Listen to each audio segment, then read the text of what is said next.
కేంద్ర విద్యా వ్యవస్థలో పలు కీలక మార్పులు 10వ తరగతి పరీక్షలు ఏడాదిలో 2 సార్లు నిర్వహించేందుకు సిబిఎస్ఈ ప్రణాళిక ముసాయిదా నిబంధనలతో పబ్లిక్ నోటీస్ విడుదల చేసిన సిబిఎస్ఈ ఇకపై ఏటా 2 విడతలుగా 10వ తరగతి పరీక్షలు నిర్వహించాలని సిబిఎస్ఈ ప్రతిపాదించింది. 2026 విద్యా సంవత్సరం నుంచి దీనిని అమల్లోకి తీసుకురావాలని నిర్ణయించింది. ఈ మేరకు ముసాయిదా నిబంధనలతో సిబిఎస్ఈ పబ్లిక్ నోటీసును తన అధికారిక వెబ్సైట్లో ఉంచింది. ఫిబ్రవరి, మార్చి నెలల్లో మొదటి విడత పరీక్షలు, మే నెలలో 2వ విడత పరీక్షలు నిర్వహించనున్నట్లుగా అందులో పేర్కొంది.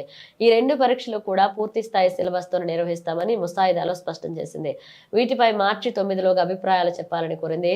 బోర్డు పరీక్షలు ఏడాదిలో 2 సార్లు నిర్వహించిన ప్రాక్టికల్స్ అంతర్గత మూల్యాంకనం మాత్రం ఒకేసారి చేయనున్నట్లుగా సిబిఎస్ఈ పేర్కొంది. ఈ తరహా విధానం వల్ల విద్యార్థులు తమ పెర్ఫార్మెన్స్ ను మరింతగా మెరుగుపరుచుకునే అవకాశం కలుగుతుందని తెలిపింది.